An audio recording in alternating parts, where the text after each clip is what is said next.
Okay, good morning everyone. Thanks so much for coming along to the Modern Data Stack Theatre to hear me talk about unlocking the power of generative AI. And thanks for coming into this rather small space to hear me do it. It's great. My name's Tom. I'm a solution architect working for a data and analytics consultancy firm called Cynozure. So we focus on the areas of data strategy, data analytics, data science, and latterly focusing a lot on AI as well. We tend to supply services and tools and products across 6 pillars. This 6-pillar framework that you can see on the screen. If there's anything on this screen that, as well as obviously generative AI, that piques your interest, please do come and talk to us. We're on standby 6:30 today and tomorrow. And we also work with a whole range of global brands across multiple sectors that I'm sure you've all either come across or heard of at some point. But enough of that. I want to talk to you all today about generative AI and the best sort of use cases that I think are applicable to ensuring you get the most value out of GenAI in your data platform. And so I want to start by talking about what I think of and how I segment AI itself. It's a big umbrella term. I'm sure everyone here is very familiar with it. Everyone knows probably their own opinion of what it is. I tend to think of it as two tranches. On the left-hand side, as you can see, we've got the brain here. On the left-hand side, I think of sort of traditional machine learning and traditional AI, sort of things that are more deterministic, logical, analytical, and factual. As a data scientist coming from that background, I've worked with a lot of this in my time, what I'm probably most familiar with. But of course, latterly, in the last couple of years, we've seen or heard a lot of hype around the second tranche, which is generative AI. This is a more creative, more non-deterministic type of AI, and so I think it deserves that distinction as its own separate tranche. And at Cynozure, I believe this to be a really big deal. I think generative AI is probably going to be one of the biggest disruptors in our technology landscape in the near future, if not already. And so I found this great article by Roger Martin on flattening technologies. And if you're not too familiar with what a flattening technology is, then he does a great article on Medium. So I really recommend you looking it up. But I see generative AI as being this new emergence, this new disruptive technology, much like the introduction of the personal PC, personal computer in the 70s, and the internet in the 90s. This is a technology I believe is so dominant and so disruptive that that emergence of a market leader early on. Think of OpenAI and ChatGPT there, and as that becomes dominant, then you get a whole range of crowding other players who are trying to scramble in and get on the kind of like the ladder when it comes to generative AI. And so what happens then is you bring all these technologies and all these vendors to come together, and they bring all this technology up, and you get this new plateau in your flattening technology. And so I think the key takeaway really around this article is that once that plateau has emerged, I mean, organizations and businesses who aren't looking to embrace it or fail to recognize it will soon become irrelevant. I mean, that sounds quite damning and quite drastic, but I think if we think about trying to run a business now without the internet, or trying to run a business without a personal computer, we think, or I believe at Cynozure, that this is the way that generative AI is going, and that's why it's so important, I think, to think about embracing its use and how you might use that in your organization.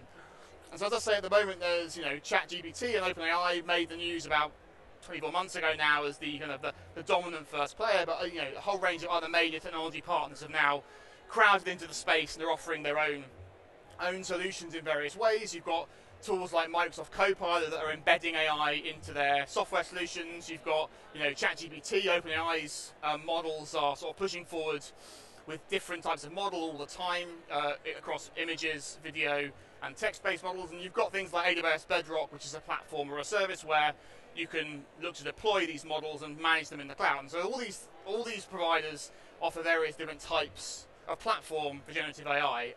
One thing they all have in common is they all offer essentially developer views for this as well, developer access. So things like being able to access their models through an API or things like that. And so this kind of opens up not just being able to interact with it the way they want you to interact with it, but also it opens up this space of being more creative and more productive, I suppose, in thinking about what use cases can you use generative AI for. And so I think that's the main starting point for any kind of journey in data, right? Is there are 2 main things. One of them is, what are your use cases? What are the use cases in your organization that underpin the use of such a technology? And also, is your data platform ready for those technologies? And so what I want to talk to you today is about is my kind of take on three core important use cases that I think are relevant and could be useful to various sectors, and my thoughts on how your data platform should be set up to support those really well. So let's start with the first one. I'll start with a nice and easy one. I'm pretty sure everyone here has interacted with a chatbot at some point in the last 18 to 12 months. This is kind of my first point. So let's imagine let's say you wanted to have a chatbot that would replace a vast team of support analysts in your organization. So I've got an image here, and you can probably tell these images are all drawn by generative AI. This one here shows the large language model looming large over a lot of very happy looking workers, although they're about to all lose their jobs to said robot. But yeah, so this is the first scenario. I think everyone can relate to this. Everyone's used one before. Why might we want to do this? So I think probably the first big point is around operating costs. I mean, if we could replace a large team of people, whether they're onshore or offshore, with a single software solution, that would dramatically allow us to reduce operating costs in the organization. And the second one is probably perhaps not quite as obvious, but I think is also very important, is this idea about presenting a consistent voice. So you can do this with a team of humans, but obviously humans are very adaptable. They obviously have their own brains, they do what they want a lot of the time, but without kind of following a strict script, humans can quite easily go off piste and sort of present different voices to of the company. And whereas a generative AI model who is trained to do this can be provided with text-based input from the company. Maybe it's a company handbook, it's a company set of values that it can then use as inspiration in its responses, so you can get this kind of more consistent company response. So I think that's another reason why we might think about implementing one of these solutions. How might we do it? So at the moment in the world, as we know, everyone's probably heard of ChatGPT. So ChatGPT has a range of out-of-the-box kind of solutions to help you build your own chatbots. They're called generative pre-trained transformers, or GPTs, which is where the name comes from. This is something they've been pushing, I think, since quite early on. But it gives you quite a lot of flexibility because you're able to kind of feed your own data set into the GPT. You're able to kind of implement webhooks and API links, etc. So you have quite a lot of flexibility out of the box that they offer to build something like a chatbot. Another solution might be to take this, like I said earlier, away from the provider themselves and do something a bit more custom in your software stack. And so a tool like LangChain, which is a software development kit for Python and Java-based languages, which enables you to write and author software pipelines using and leveraging generative AI models. They have a great sort of library of models you can download automatically. You can ping off to cloud-based models. But you can also download and run and host local generative AI models, large language models. That's what LLM stands for. If I say the acronym in passing, you can locally host these on your systems, and that has its own advantages for security and data privacy, which I'll get onto in a second. So what are the watch-outs for a solution like a chatbot that you might think to implement? Well, I think the first one that everyone's probably very familiar with is the idea of hallucinations, large language model hallucinations. I mean, I think everyone here has probably spoken to or asked a question of ChatGPT or Copilot where it's given a very sure answer that is complete nonsense. That is what is known as an LLM hallucination. There's also been a number of examples in the press where people have goaded the LLM into responding in humorous ways or insulting you or swearing at you. And so, of course, as funny as that might be, imagine what that could do to your brand. If your brand awareness if you're very sensitive and your brand is very strong, if somebody starts swearing at you and telling you to go and do something that you don't want to do, then that can be seriously damaging to your brand and your. So something to watch out for quite closely. And the other one is around data governance. So I mentioned earlier about using a tool like LangChain to help you locally host an LLM. Why might you do that over just pinging an API request to ChatGPT in the cloud? So obviously there's been a lot of talk around data privacy and information security when implementing these sorts of solutions. A local LLM gives you much more control over how the data is used. You can very tightly control what data goes to it and what happens to it. It stays on your servers, which can be kind of very tightly locked down for sensitive data. Whereas there is still a question, although the T's and C's around ChatGPT and various other vendors will tell you that they don't use the data to train the models. But again, without knowing explicitly whether that's the case, you always have that question mark. So that's where I think data governance should be a real front and center watch out for any of these solutions, really. But especially for a chatbot where you're dealing with predominantly sensitive information. So my second use case that I thought was really interesting was around sort of document summarization. And I guess let's think about the companies or organizations or sectors that might want to use this. Think if you're a law firm, big law firm, or a healthcare sector firm, these sectors deal traditionally with lots of paper, whether it's in physical form or whether it's digital, PDFs, etc.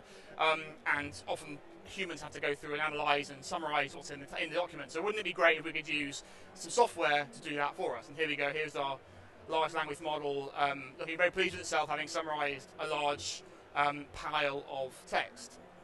And so why might we do this? And I think probably the first one here is around streamlining process. So if you can do this more efficiently as data comes in a pipeline, then it massively reduces the overhead of the human interaction you need. And it also will help you speed up like what you're doing. So speed up, if you can do this automatically as it comes in, you can process more documents more quickly, and that has a knock-on effect there to enable you to free up valuable time for human resources. Let's say obviously in the law industry, you might have your paralegals or lawyers who can then work on more tasks, more jobs, more money for the business. In the health sector, junior doctors might be able to spend more time on appointments rather than paperwork. So both of these kind of major benefits to implementing something like this as a positive use case. How might we do it? I think as we kind of go through these three, they kind of get progressively more complex or challenging to implement. This one, I think everyone I think probably has experimented with putting documents into ChatGPT or Copilot and getting a summarized response back. It's probably one of the most common use cases I think that individuals use. I use it a lot in how I work. But for something like this, where you want to implement it as a pipeline, as part of that data pipeline, then a tool again like LangChain I mentioned before would be really useful to help you do that efficiently. You can code this in either Python or Java, and it can very easily fit into a lot of ETL flows or software pipelines that you create.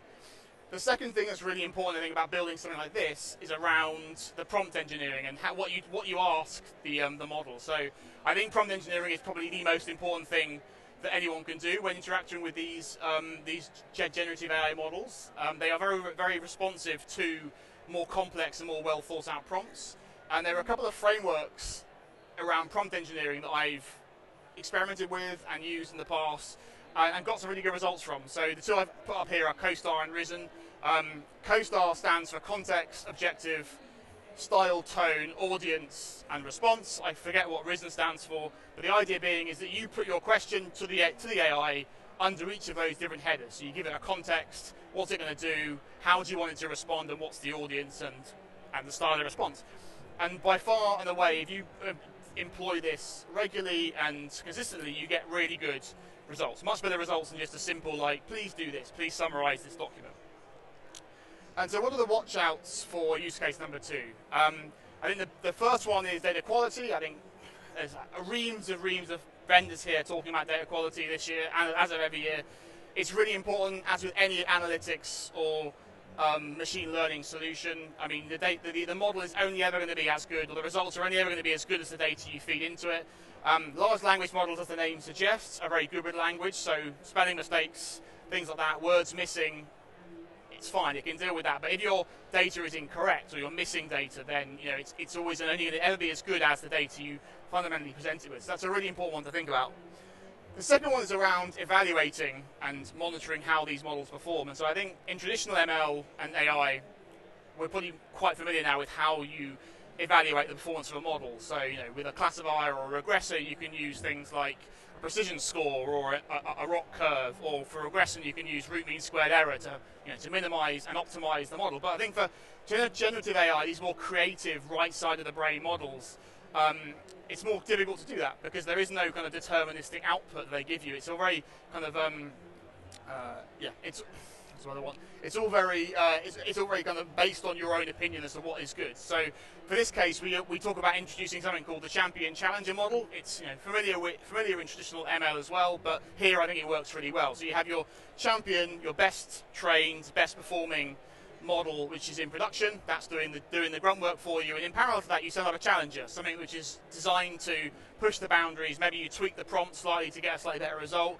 You might try a new version of the AI model itself, the ML model, the large language model itself in the background. And what you would do is you can then run the two of them in parallel against probably the same sets of texts, preferably text that you know really well the output for, or the summary. So let's say you had 5 or 6 documents that you really know what the key points are in each, and then you can evaluate there with a human interaction, of course, how you think each one's done. And if that challenger model ends up performing better than the champion, then great, you can replace it in the pipeline, upgrade it, and then you repeat the process again. But it's really important to monitor closely how these things perform, and you think about how you're going to evaluate the performance of your model. So my third and final use case here is probably something, if you're a data scientist or you've been in that space before, you might be familiar with it, sort of scenario classification. This one here is particularly focusing on a use case that we delivered for a client recently around the insurance sector. And so what we were trying to do here with them was to help them classify different types of buildings into various categories, into various boxes. So you might have a wood building, or you might have a steel building, or you might have a concrete building, for example. And we found that for a number of these, for a large number of cases, it's quite simple. The descriptive field in the data set, free text box, you could analyze that. You could use something like, well, you could train an ML model on various types of tokens that it would then pick up what the common words were, etc. You could put it into various buckets, job done. But there were a small number of these, the sort of top end of this, that are really hard to classify. And so there are things like where your wood building might not just say wood, it might say oak, or oak beams, or pine boards, or pine planks. And so the traditional ML model started to really fall over at this point. It hadn't got the reams of data available to tell that pine was a type of wood, or oak was a type of wood. But then inherently, this is where a large language model and generative AI comes into its fore, because it knows, having been trained on a large volume of data from the internet, from all over the place, it kind of inherently knows that pine is a type of wood. And so in these kind of hard to classify edge cases, we look to kind of leverage this GenAI model to elevate the performance, to really kind of get that final percentage point in your model performance. And so how might we do this? Well, again, it's sort of, like the previous one, probably a more custom approach is needed here as part of your pipeline. But I think the key thing I want to call out is how we might integrate this with an existing with a machine learning model approach, or decision-based model approach. As I say before, it's really important to kind of let those more simple, those more not trusted, but those more simple and more tried and tested models do the hard work on the easier stuff, but then use your GenAI model to only work on the hardest to classify scenarios. And why might we do that? Well, the big thing there is cost. I think probably, as we're probably so used to chatting to ChatGPT in its free tier, or Copilot maybe as part of your organization, we probably don't think about how much it costs to query these things. But actually, when you dig into the detail and look at API costs for generative AI models, it can be quite large. So they tend to charge by tokens, and tokens are, I'd say, they're not words in text. They are kind of split up bits of words, essentially. Some of them can be words, some of them can be bits of words. It's basically the bits of the text that the model uses as part of its prediction and part of its response. And so for large volumes for large kind of context windows where you've got large text being fed into the prompt, these costs can be quite large, right? And they can spiral quite significantly if you've got large volumes of data, which is why I think it's really important to just focus on using it on the hardest to classify data sets or data points in your data set. And the final one really is around, we've talked a lot about how great AI is. I've given you 3 use cases I think are applicable, and hopefully you might resonate with some of them. But the one thing I'd always call out is, for all of them, is that GenAI is not a silver bullet solution. I think everyone is kind of being led down this route right now, that it's the big white hope for everything, for solving all problems. And yes, it's great, it's really powerful. It can be incredibly useful, but it has its place, and I think it's only ever going to be as powerful and as good if you get the environment right for it to perform well. And that kind of leads me on to my next slide, which is around, is your data platform ready for using GenAI successfully? Each of these use cases you might think, okay, great, I'm going to look at implementing use case 2 next week. What do I need to think about in my platform to help me do that successfully? So here we go. I've got my final generative AI image which is supposed to be a data platform. I should say, actually, when I created these images, I basically fed into the prompt, using that CoStar framework, the title of the slide. And I tried to keep it as general as possible. And I basically used the first one that came back. And so this one was, as you can see, data platform ready for GenAI success. It's picked up a few things, few words. It's picked up pipelines quite nicely, which is quite good. But these are the three areas I think really need consideration in a data platform for you to be able to leverage GenAI successfully. The first one is around data management. I think again, there's lots and lots of vendors here. Pushing data management is a really important and core part of any data stack.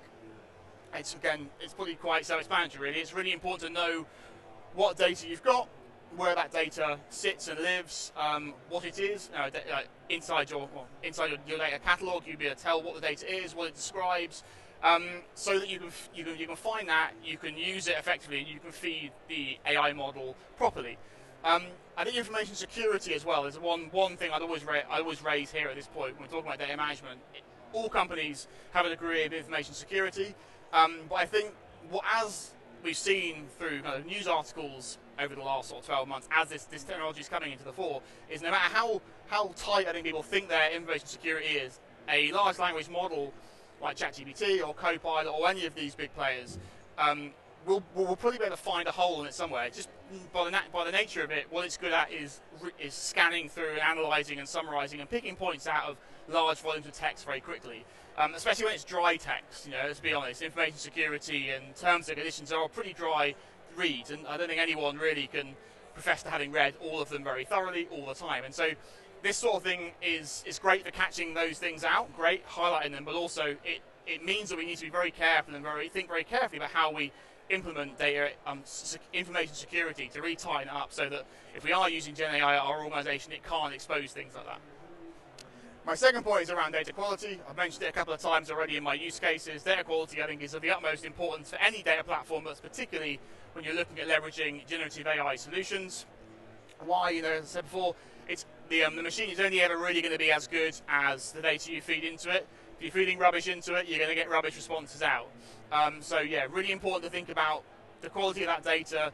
Are you missing data points? Are is the data in the right place? Is it incorrect data? Is it the wrong style of data, etc.? All really important things to consider in your platform. And the final one is this concept of AI operations. I think everyone's probably heard of things like DevOps, Data Ops, ML Ops. So I think AI operations is to AI what ML Ops is to machine learning, or DevOps is to software development. It's essentially a framework of points and pointers for you to kind of get behind, and which will help you and ensure that the solution you produce is effectively able to be deployed in production, but equally it remains relevant in production. The story I like to tell when I talk about AI operations or ML operations is this concept called the last mile problem, which is basically, it came out of a stat from about 5 or 6 years ago, where when data science and ML machine learning was all the rage. Think back to 2019 when I think Gartner or someone called it the sexiest job in the world. Great, everyone was hiring data scientists, lots of data science projects going on, but only 10% of them were ever making it into production, and that was a real problem. That's what we term this last mile problem. And so that was because there were a number of things there. Everyone was willing to embrace it and experiment with it, but when push comes to shove, a lot of people in the business didn't really know how to take it that last mile and make it successful in production, or then once it's in production, what do you do with it? How do you evaluate it? How do you make it? How do you keep it relevant? And so I think AI, as we're going into the same sort of space with generative AI operations is going to be of the same importance to ensuring that those solutions remain relevant for a business going forward. And so at Cynozure, we have a framework around this. Most consultancies have frameworks, but we have a framework called the AI Springboard, which will help you and help others on your generative AI journey. We look to kind of split this up into 3 stages: learn, prepare, act. I've got a QR code. If you want to scan that, it'll take you to the website where there's a bit more detail there. But also, please do feel free to come and speak to us, myself, my colleagues at stand Y630. We will be happy to answer all your questions. You should have on your seat as well a little takeaway card, which if you want to write your thoughts down there, bring it along to our stand Y630. You'll receive a free bar of Tony's chocolate. Who doesn't like free chocolate? All really important. My colleague Lou is waving. This is what they look like. But yes, that's been me. Thank you so much for your attention. Hopefully it's been useful. I'll be here for any questions, but also come to the stand. I'll be there all day as well to answer any questions. Thank you for your time.